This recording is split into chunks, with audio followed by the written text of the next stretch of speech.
Yes, yes, go right ahead. CJ Mattress, Greg Mattress with Toonami Faithful. Awesome. Nice to have you Thank here. you. I kind of wanted to ask, since we haven't been able to talk with you before, at least recently, the legacy of the block on Adult Swim now and how Yeah. it's brought anime to the U.S. and how much it means to you, the fact that thanks to this block, anime has been not necessarily mainstream, but just more popular, and since you've been obviously on the block many times, Yeah. how it feels to you hearing that like Toonami has this lasting legacy? I think that Toonami was a forerunner in bringing it to the masses, as it were. We always, I remember even me growing up, I had to dig for my anime. To find it in the States, I had to sometimes literally dig through bins at comic conventions. But Toonami has been a bastion for that. I have to thank Steve Bloom for quite the attention, and he is truly the Toonami faithful. Like, he is the Lord God of bringing people to the channel, and he's the Lord God of a lot of things. Let's be honest. But I think Toonami has been. For the longest time, it was. A lot of the stuff that you wouldn't even see normally. Like the late night stuff. Catching like Big O, like in the middle of the night was a game changer for me. And stuff like that. But I would wholeheartedly agree that Toonami has been there for. All of us nerds, always find a place to get it. But this, I think, has really broadened the access to it. So I'm proud to be a part of that in whatever sort of small way that whatever small contribution I've made. Yeah. Mm-hmm. Hello, my name is Maren Halgos, Hi, Maren. and I'm representing Watertown High School, and I'm from the Raider Awesome. Times. Excellent.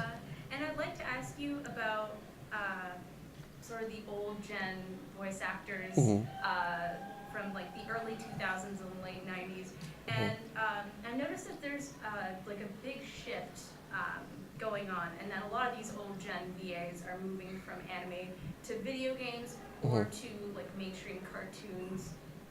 So, what is your opinion on that? Like, what do you think that's happening? I think primarily it's a financial thing, to be honest. I know, and I'll speak for myself before I speak for anyone else, because I don't know everybody's story. But dubbing anime does not pay very well. I'll be brutally honest. A lot of people say, "Hey, I want to go out to LA and I want to dub anime for a living," and I'm like, "You can come out and dub anime, but it won't be for a living. Like, you won't be able to make a living doing just that." It was where I got my start, and I was a big old anime nerd before I even got started doing this business.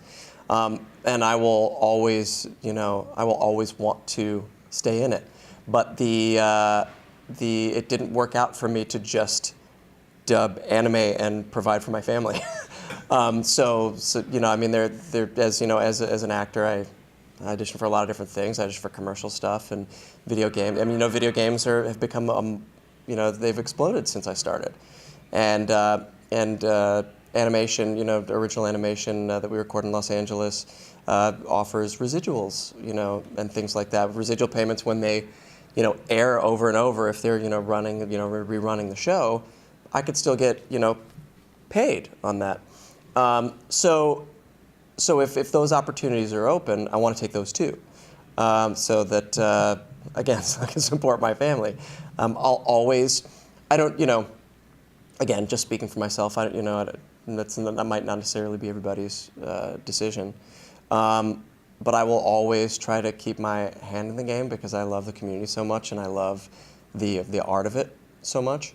But I have participated in fewer dubs just because I haven't had time. That stuff takes a lot of time too. Dubbing a show is a huge commitment depending on your role in it. And there's some times when I've agreed to do it because I knew that it was actually they're like, "Hey Yuri, it's just a few episodes." I'm like, "Great, I know I can manage that. Let's get in and do that."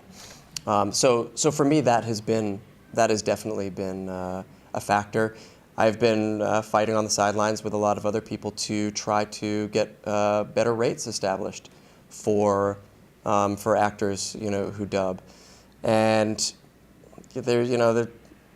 that takes a lot of work because there's less money in the just because of piracy and being able to watch a lot of stuff for free on the internet.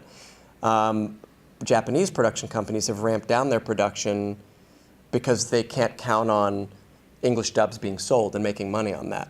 So rates have been sort of dropping, and a lot of companies have been going non-union. We don't need to get into the whole union non-union thing, but some jobs are union, some jobs are not, and so it's a struggle. But I think personally, dubbing is a harder skill than just doing original animation, or often video games. I mean, they're all different skills, and not to take away from the people who only do that, but I think dubbing is hard.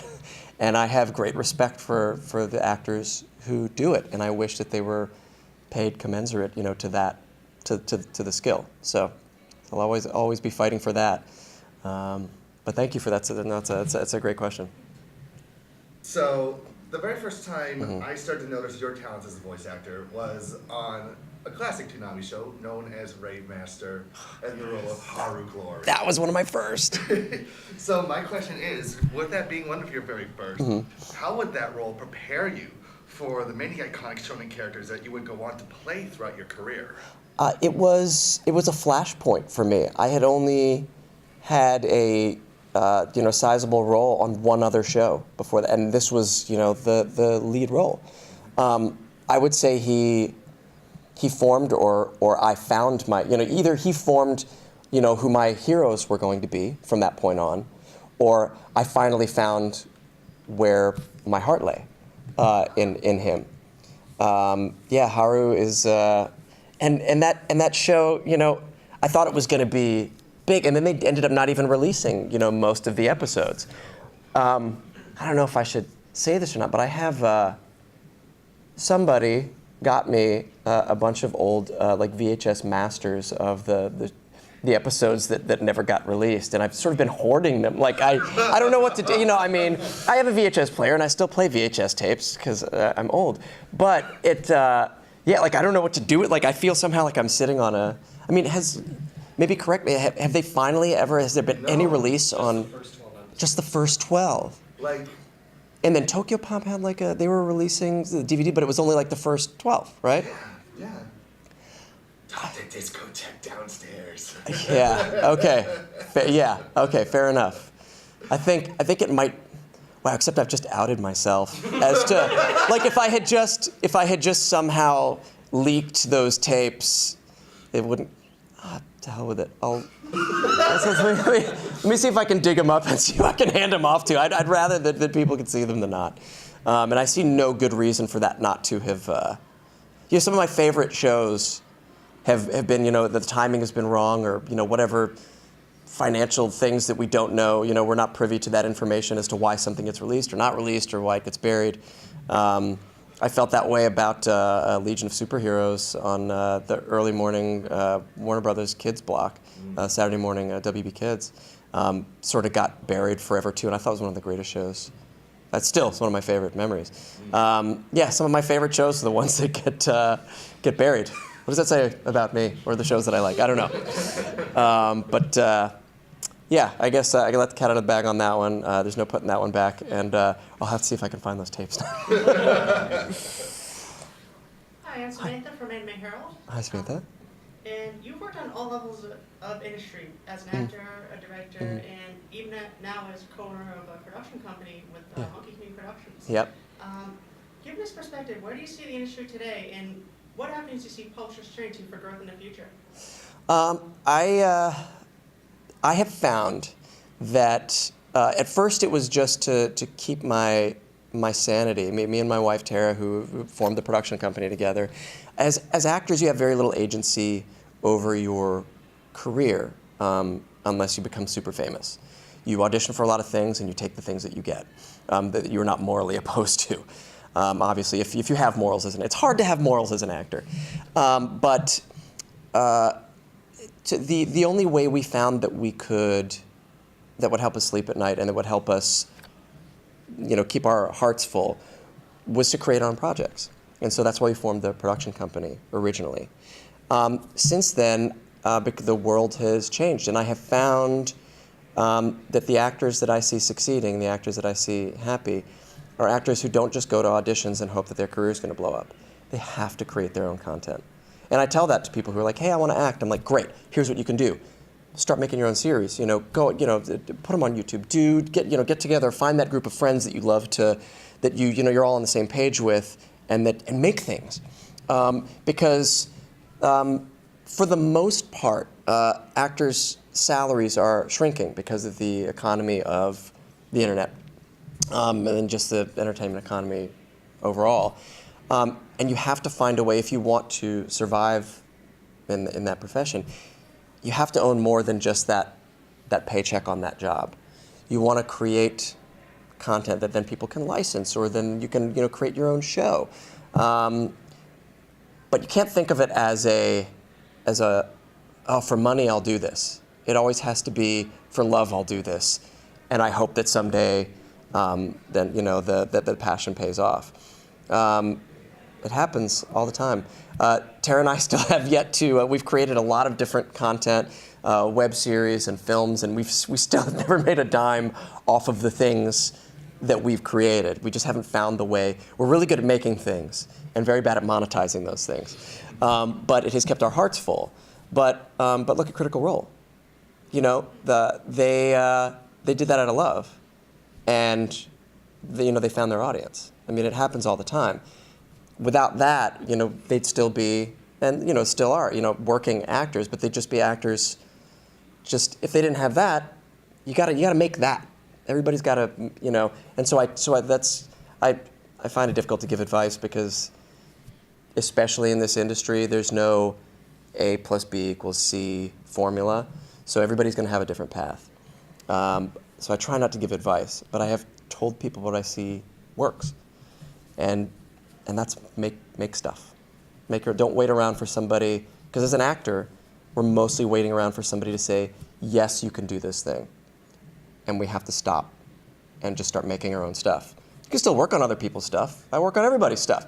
But you got to make your own stuff. If you're passionate about storytelling. I mean, some people are like, I just want to show up and do the thing. Like, great. If that works, I see no reason to stop doing that. But that was where we had to go with it. And I think that's a trend. You look at actors who are, whether it's what's the musical sitcom, My Ex-Girlfriend, something Ex-Girlfriend, or Crazy Ex-Girlfriend? Crazy Ex-Girlfriend. Thank you. Crazy Ex-Girlfriend. She created that show. You look at people like Felicia Day. She created that career.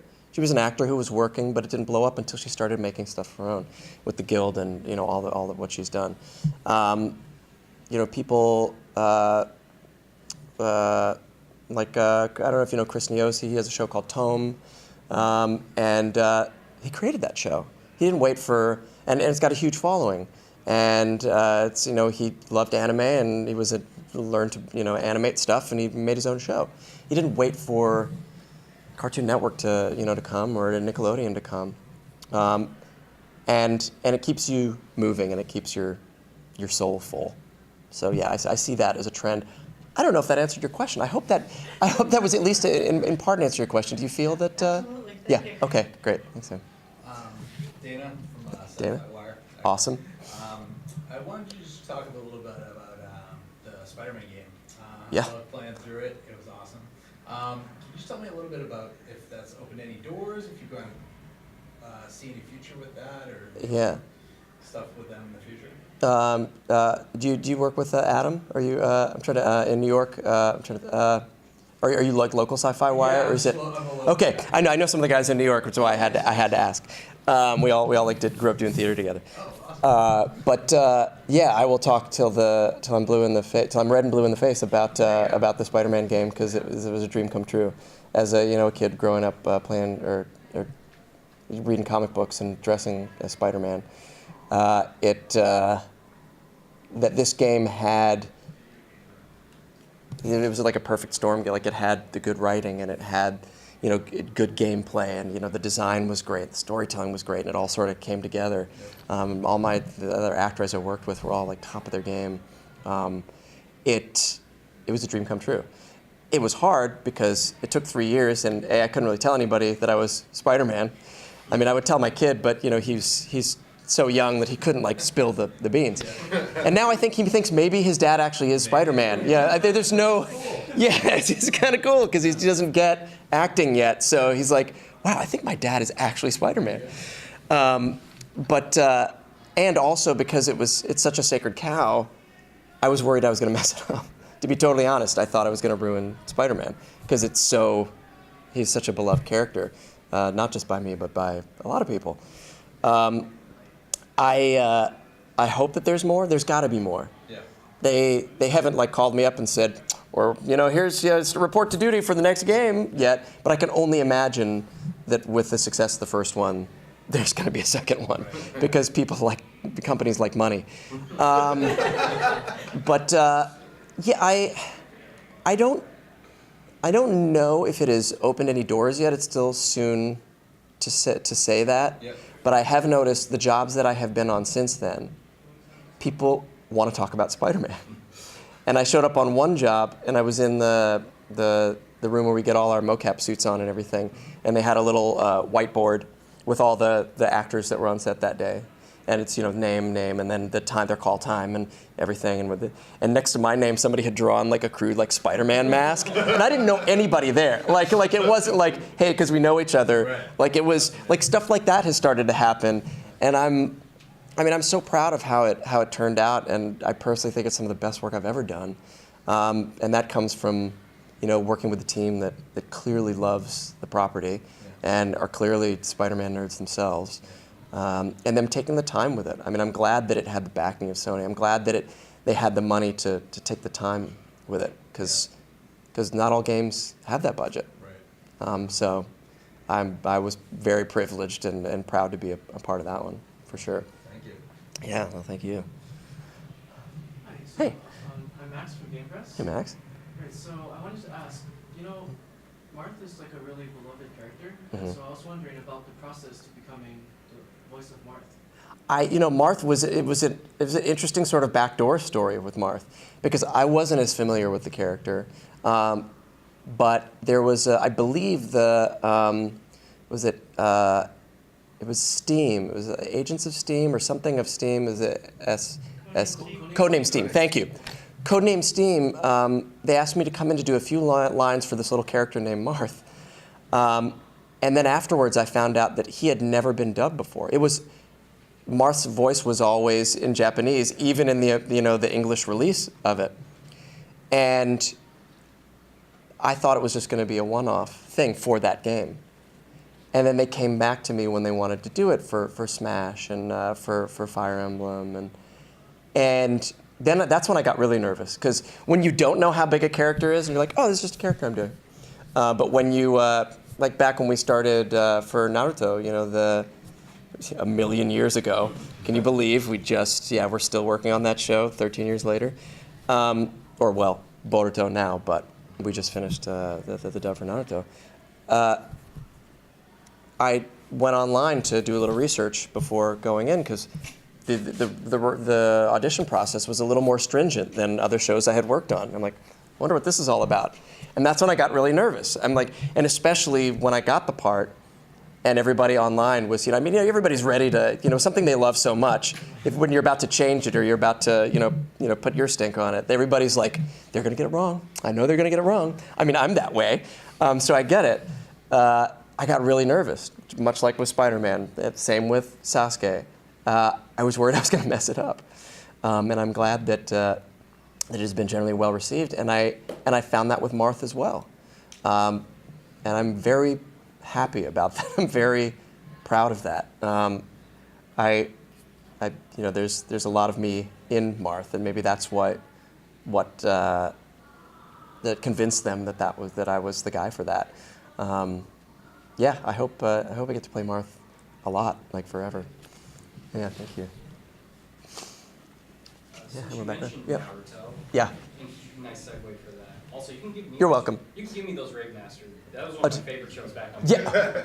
You could just give me those, and we don't like. We don't even have to talk, and you can leak them, and then it's not even on me. Yeah, I'll take it. Except you have me on video now saying that I was going to give you those tapes, so, yeah. You can blur that out. Yeah, okay. With Naruto, Yeah. like you said, you've been doing it now for 13 I think- plus plus or something. Yeah, is it more? It's probably more. It'll be more with Boruto too. Yeah. Did you think that you would be part of such an iconic show with that? Because when you think of Toonami, after Dragon Ball, Yeah. Naruto is probably the next thing people come up with, and you get a major character of Sasuke. Yeah. I'm curious in your thoughts of not only playing him as a young kid, but getting him to grow to now where he's a father. Yeah. And all that kind of thing. Yeah. At about the same time that I became a father, which is a weird coincidence, weird serendipity. But no, I mean, obviously, I hope that everything that I work on is wildly successful, but you never know. Because some of my favorite stuff that I've worked on, it can fizzle, and or it doesn't get released, like I mentioned before, or it gets released and it's the wrong time, or people hate it, or whatever it is. You never know. So no, I certainly didn't know at the beginning. It soon became apparent after we started releasing those episodes that people liked it and it was probably going to go on. But I had no idea there's like 700 and some odd episodes of it. And then Boruto coming around. I mean, again, like I mentioned before, companies like money, and if things are making money, they'll keep making that stuff. But I had no idea. And as an actor, you rarely get. Sometimes you only get a season of something. Sometimes you only get a few episodes of something. If you're lucky, you get 3 seasons of something. Getting to live with a character and grow with a character over that amount of time is a gift I don't know that I'll be able to replicate with any other project. I don't know what other project would do that. Like I thought Ben 10 was cool because I got to do it for like 7 years, and they grew the character and then they sort of grew the character back, but it's backwards. But anyway, whatever keeps making you money, Cartoon Network. So getting to grow with Sasuke has been a gift, and we'll see how long we can keep doing it. I don't know. I sound mostly the same. We'll see. I mean, if you're when we're old men in here in 20 years and we're still talking about Naruto, remind me that we had this conversation because I'm sure I will have forgotten. No problem. Are there any new releases you're looking forward to that you've done, and why? Yes. Some of them I can't talk about. Do it. I know, and that always seems like such a cop-out, and it's like a terrible thing to say, but they've got us running scared with non-disclosure agreements, and they make you sign your life away and promise never to talk about it. And I've seen what's happened to the people who've broken those. You don't know who I'm talking about, right? Because they've been erased. You could talk about, Yeah. you've already done recently. Yeah, I mean, getting to come back to Code Geass for this latest Code Geass film was another one of those miracles. I didn't think we would ever get to do any more of that, and they made more, and they asked me to come back, which is always a surprise and a welcome one. So stuff like that, and getting to come back to Young Justice. I know I still haven't seen those new episodes because I don't have the new DC Universe subscription service, but I hear it's great. Other stuff I've mostly been guesting on like other people's shows. I did a thing that I was super proud of last year. It's some of the proudest I've been of any of the work that I've ever done, and I would love to tell you about it because it had a limited. It was on Project Alpha, which was Legendary's subscription sort of Twitch channel, and which has now been shuttered. But I think you can find the episodes on Geek and Sundry. It was a show called Orbital Redux, and it was a show that it was a live sci-fi show, a live-action sci-fi show that I also helped produce. That was unlike anything I had ever done. It was live science fiction, so it was performed live like a play. All the special effects, each episode was when you guys were watching it, when the audience was watching it, it was literally happening right then, and we couldn't call cut. So we did a lot of rehearsal. The special effects were all done live. The music was performed live by a band in the studio while we were doing it. All the editing, all the cuts were happening live. There were like 10 cameras. 5 were like manned, and they were moving around, and then some of them were fixed cameras. And it was some of the most exciting work I had ever done because it was like doing theater again. It was like doing a play where once you can step on stage and the play starts, you got to just keep going. And things always go wrong. So I'm not saying every episode was perfect. We messed up in every episode, but hopefully nobody knew but us. And I would love to. I'd never taken part in a show like that or seen a show like that, and I would love to do more of that. And I would hope that there are more opportunities. I mean, I guess people with they want more choose your own adventure stuff. They want interactive stuff. Oh, that was something I forgot to mention.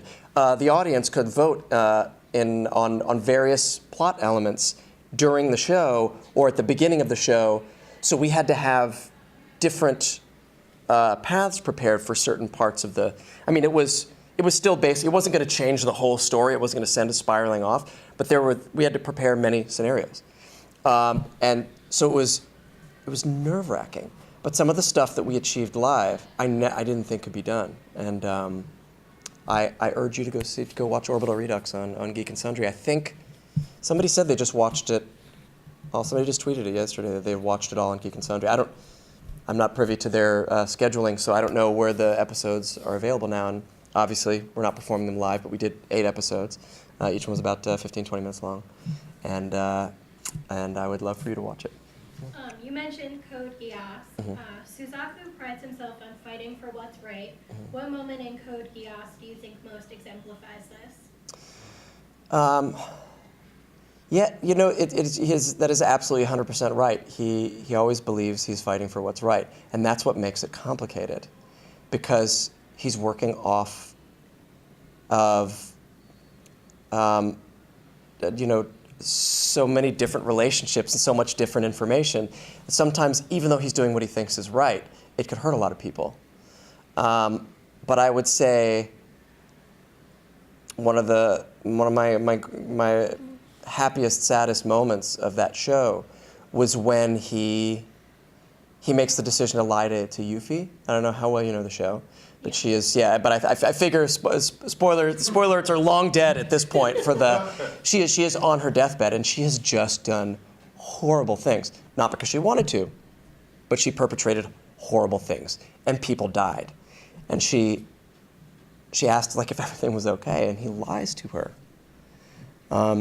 And said that, so that she could die with a clear conscience. And I found that beautiful. And they also didn't tell me that was whether or not it was on the director's part, we're doing this. I think it was just they didn't have time to really let us know where the series was going to go. And I remember, and they don't send us scripts in advance usually, because they're working them to the last minute. And they don't want them to be leaked and whatever. I remember spontaneously crying. I wasn't prepared for that level from him. And while he there are many missteps, he also has anger management problems. But in that moment to lie to her because there was no point in telling her the truth in that moment. I find that beautiful. I always go back to that as a touchstone for that character and for the show. For me, it's not all mech battles. As much as I love watching mech battles. Thanks for asking that question. So.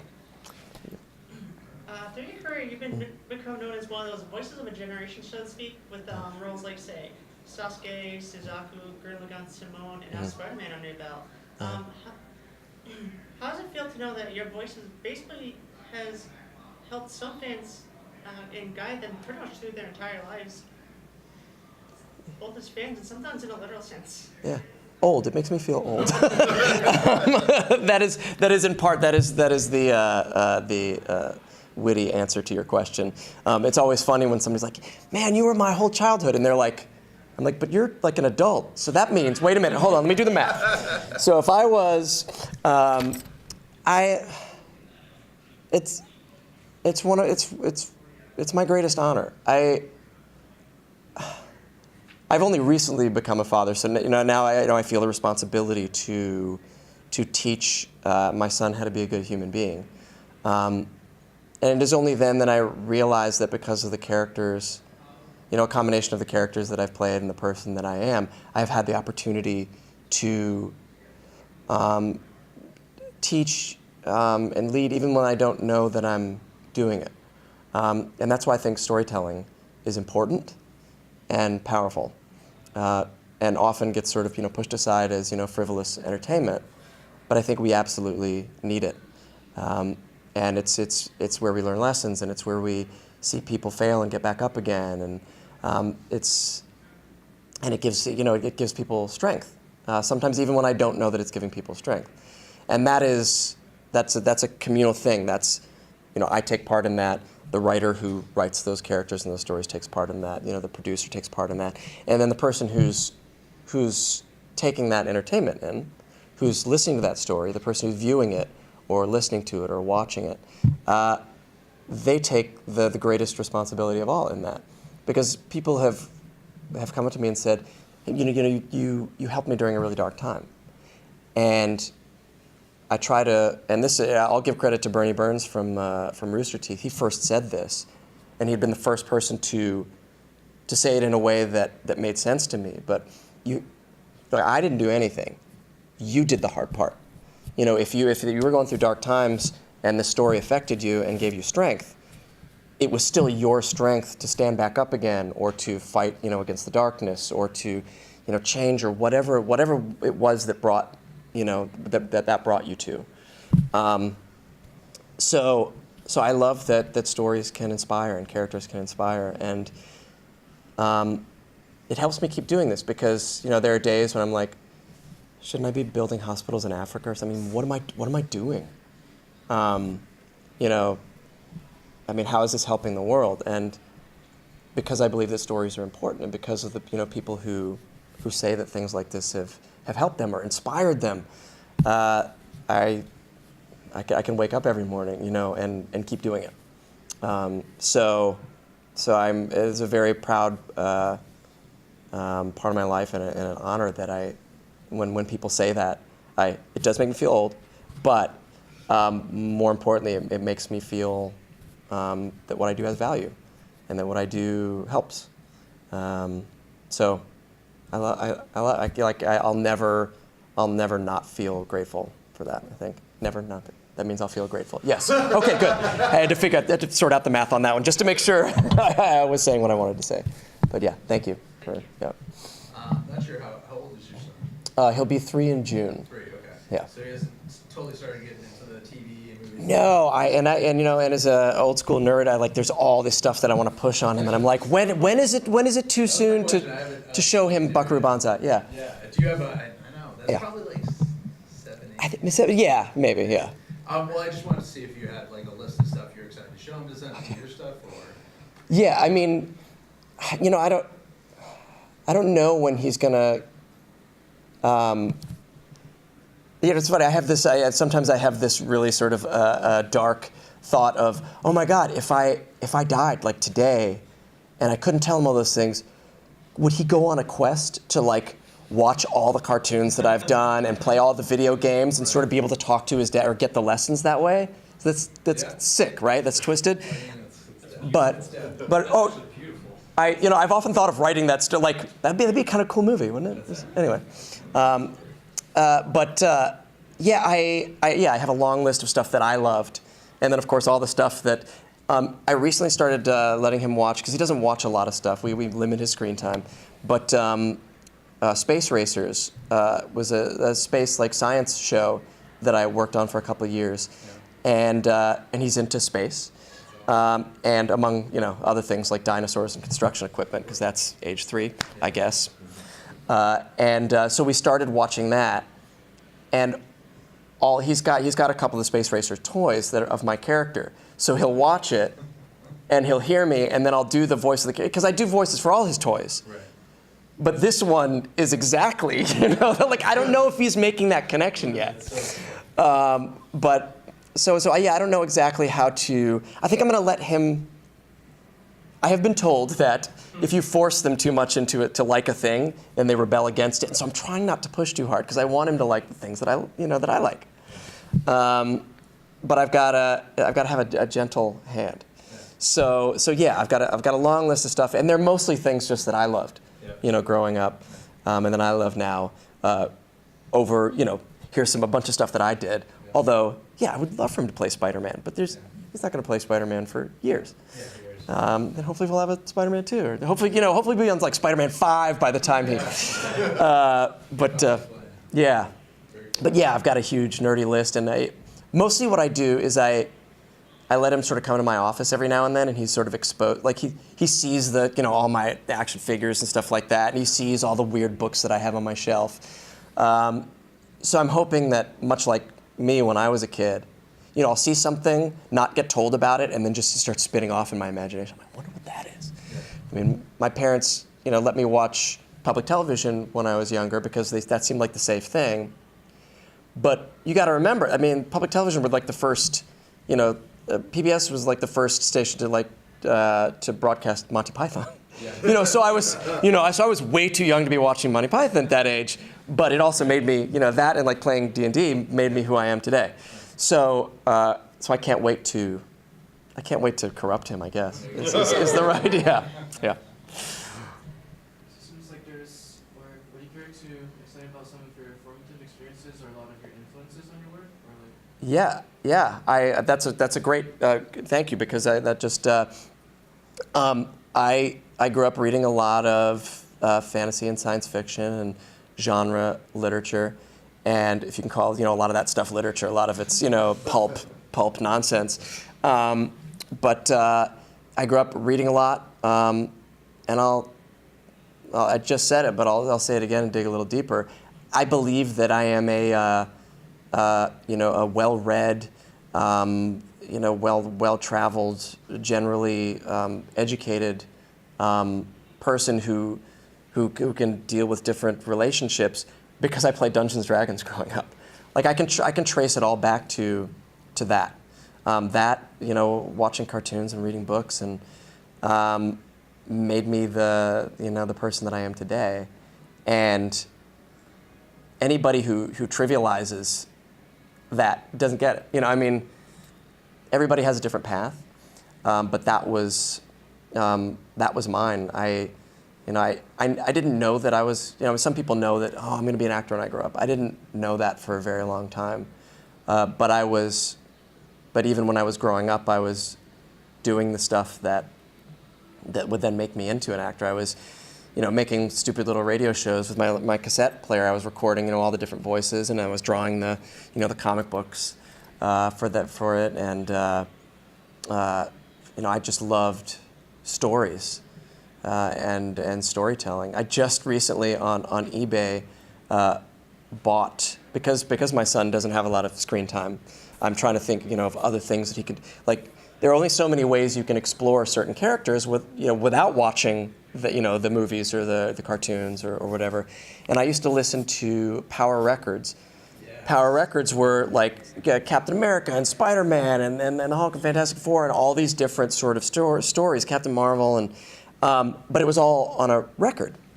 And I have a turntable at home now, and I've started buying old Power Records and playing them for my son. And sometimes he keys in and sometimes he doesn't, because there's no immediate visual connection for that. But that was, in a way, that was an intro to me for voice acting, I guess. Growing up with those types of stories, old radio shows. While I'm not quite as old as to have listened to old radio shows before TV. I found them later in life on cassette, and would listen to old radio shows. I saw a lot of movies growing up. I could talk about how, because I was alive to see Star Wars in the theater, A New Hope, and I could talk about how that film guided me and affected me. But it goes even just before that. Like even just seeing the commercial, the TV commercial for that movie blew my mind apart. When I remember seeing that commercial and going, whatever that is, I've never seen it before and I want it all the time, And so then of course I saw the movie over and over and over again. And it really, like I said, storytelling is important, and stories were always a big part of my childhood. And I'm glad that that's what I get to do for my life now. So that was my path. And then my path into the professional part was you know, I didn't, like I said, I didn't know for a long time. I denied it for a long time. I thought like, oh, I'll go into foreign, you know, international relations or whatever, like my dad. Or, you know, you can't, I mean, acting's not a real job that people can do, right? And so I didn't even, I was doing other stuff. Like I was playing D&D and I was collecting comics and I was doing sports and stuff in school. And I always thought I'd love to try out for a play sometime, even though I'd never done any of that before. But I kept putting it off. And then my senior year of high school, I thought, if I'm going to try it, I'm about to go off to college. I'm probably not going to start it in college. If I really want to try it, I should probably do it now. And I did, and I fell in love with it. And I kept it in the background for a while, and then after doing 2 years of international relations work, basically, I said, you know what, the government job will be here.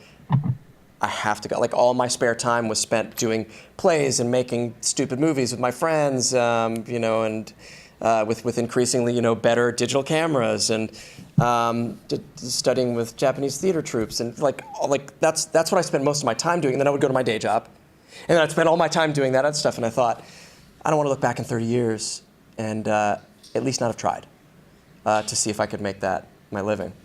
And I moved to New York and spent 6 years doing, you know, basement theater, and then moved out to LA. Got married along the way. In Vegas to my wife, and we've been out in LA ever since. And I haven't looked back. And every now and then I have these panic moments of, what if this career went away? You know, what if this job? What would I do? I've always said I could go back to the government work, but I don't know that I could at this point. I don't know. Those are those panic moments, because nobody gives you this career and then says, and now you've got it. You don't have to work at it anymore. So I know it could go away at any time, and you know, me and Tara work really hard to keep it up, but. I don't know what else I would do at this point. So that was my path. And you talk to people in the entertainment industry, and that's one of the exciting things. Everybody's got a different path. Everybody got there a slightly different way. There are some commonalities to people's stories. Oh, this helped them or this worked, but everybody's got their own path. That was the partial telling of mine. Okay, I will do lightning round. I'll try to move that. I'm a talker, so I will try to go faster so we can get at least everybody's one more question in. Yeah. Since you mentioned that you like getting called into anime projects, whether it be like a few episodes here or there, Yeah. what did you feel about getting to be a part of Fooly Cooly, the original sequel series that Adult Swim got to co-fund to make and all that stuff? That was super exciting because, again, I never thought, I thought that ship had sailed. And that, you know, like I was like, Kari, you got to work on, you know, Fooly Cooly. How cool is that? And so getting to come in, that was one I will be honest, I said yes because it was Fooly Cooly. Like it wasn't just because they said, hey, would you like to come in and audition for this thing? I was like, yes, I will audition for it. And I just want to let you know how cool, you know, a project I think this is, and please let me get this. So yeah, I mean, I still had to audition for it, but yeah, certain shows definitely hold a. I got to do I grew up. Robotech was huge for me growing up. I used to sometimes cut the end of my day of school, so I could run home and catch the opening credits of Robotech because it had also the greatest music. But that was done by the time I got into this business. So when they did the Shadow Chronicles movie, and I got to be in that. That was a huge. So any of those, yeah. So Fooly Cooly, big red letter day for that. Nice. Yes. What do you think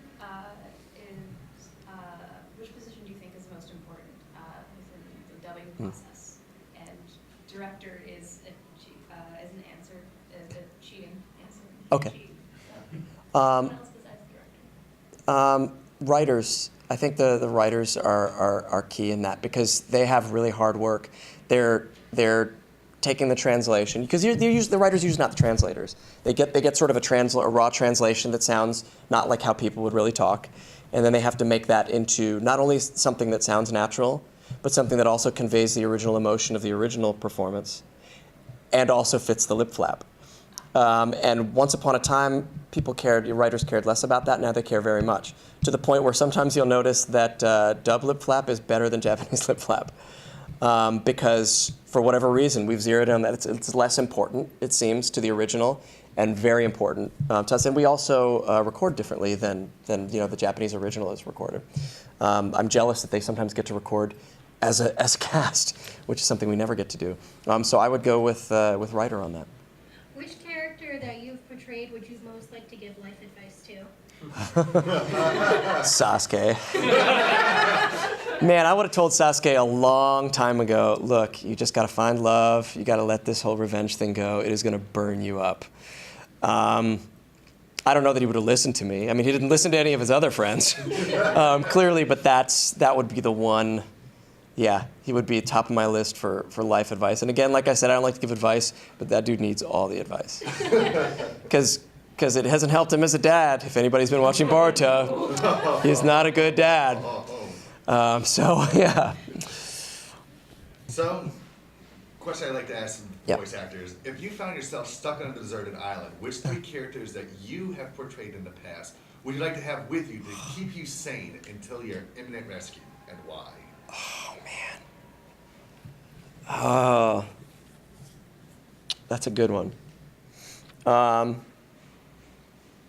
about Yosuke from Persona, because he would make me laugh. Superman from Legion of Superheroes, because he would make me feel safe the whole time we were there. And Simone from Gurren Lagann, because he would inspire me, and he also might be able to drill us out. Like, we might even not have to wait for the rescue. We might be able to drill under the sea into another place where we could escape. Good answer. So, thank you. Thank you. Yes. And I have a question I'd like to ask all voice actors. What would be the strangest or most interesting thing to ever happen to you in a booth? It's a funny place, working in a room like that with nobody else sort of around. I mean, that aren't. I mean, you feel like you're at the zoo in a way, because usually the director and the producer, and the engineer are all on the other side of the glass. So funny things happen in there. There's a lot of stuff that never sees the light of day. Outtakes and stuff like that I would love to share with you guys, but they burn it as soon as we do it, because it's either foul or filthy or has nothing to do with anything. So it's a very odd place to start with, and I'm glad there's not a mirror in there, because if I actually saw what I looked like when I worked, I'm sure I would become self-conscious and I would quit. I did, slightly embarrassing story, but. Because you're in there alone, and you just count on being there alone for long stretches of time, it's just, there's just certain bodily functions happen depending on what you ate, the day before or that morning. And if you know you're going to be in there by yourself, it's really no big deal. And so sometimes you just relax a little bit, to put it bluntly. That's actually not very blunt. Sometimes you fart in the booth. That's to put it bluntly. And I was in there at the beginning of a session. I knew I was going to be in there for hours. I'm like, it's just me, no big deal. And I let one rip. And seconds after, the director says, "Hey, we've got an actor who's just come in. They just need to pick up one line. Could you? They're gonna come in and do it right now." And I was like, it was one of those slow motion moments. You were like, no! And they opened the door, and it was the studio. The guy who owned the studio, it was his daughter. The young daughter had just come in to do this one thing, like it was just sort of like a favor to, and she didn't say anything, but I could tell by the look on her face exactly what was going through her head when they opened the door. Like if I had the presence of mind and the speed, I would have just held onto the door and just not let them open. Just let the ventilation take care of it. Just hold on. So yeah, so you get used to working by yourself, and every now and then you get thrown a curveball. Yeah, it's a weird place. It's a weird place we work. If you could just talk briefly about you said you liked to read comics when you were younger. Mm-hmm. Just a few first issues or first whatever that kind of grabbed you. Yeah, I liked a lot of the main characters. I was big. As a matter of fact, when I was really young, I loved Captain America and Batman, because when you're young, you don't care whether it's DC or Marvel. You just it's whatever you like is what you like. And my mom was really good at making costumes, or at least she cared, enough to. And she knew enough to cut and sew, and she made me a Batman costume. and a Captain America costume. And when I couldn't decide, I would put half of one costume on, and dress as Captain Bat, which was a character that I invented because I loved them both so much. I crammed them together. So Captain America and Batman were big when I was younger. When I got older, like in the mid to late '80s, I was a big Moon Knight fan. To this day, I think Moon Knight has not gotten his due, and he will someday because he's basically Marvel's Batman, only weirder, if that's possible. So big Moon Knight guy. I loved weird sort of side characters like Damon Hellstrom, and like the Black Knight. Like all weird, like not sort of leading. They didn't have their own titles usually, but they would have like a one-off or something like that. I loved running around being those, still at the age where you could play those characters with your friends. I mean, your friends were the only people who know, other friends, who read comics were the only people who knew who those characters were. Moon Knight was a big deal for me. And then in the late '80s, when they started getting a lot of independent runs, like short runs of like comic books from independent presses, I was collecting all sorts of weird comics. But yeah, there's yes, and one more. Oh, so like just in general, what kind of anime or series would you like to see more entries in, or come to the U.S.? I have not been following up-to-date anime as much as I used to. I just but what? Sorry, but. Or like if you wanted to see a reboot of anything. We have Rave Master, clearly. I used to love the weird, twisted stuff that attracted me to anime in the first place. I would love to see Supernatural Beast City, which was sometimes called Wicked City. I would love to see. I love supernatural stories impinging on like real life. I love detective stories that have supernatural elements. And that was a no holds barred. Like if you haven't seen it and you can see it, you should see it. I think it's the same people who did like Ninja Scroll, and like it was weird and super effed up.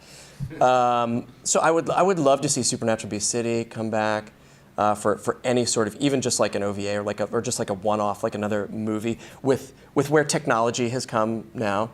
What else? That would be at the top of my list because I loved it so much. If anybody, for Netflix watchers, if you haven't seen Love, Death, and Robots, it's like the old heavy metal, like Comeback or like Animatrix, it's sort of like a birth of like that, and I got to work on one of those, and it was a super proud moment of mine. If you saw Fish Night, I was the young guy in Fish Night. But I would love to see anthology animation come back. Shorts, lots of studios doing these shorts and putting together and making a big event thing, like once a year. Like we know that at Christmas we can expect another Love, Death, and Robots or whatever. I would love for that, and for all different studios to be involved. Studios from Japan, studios from Korea, studios from the States and France. And France is doing some amazing animation stuff. There's a studio over there that is. I can't talk about a thing, but it's a thing, and when you see it, it's going to blow your mind. Thank you. Thank you all.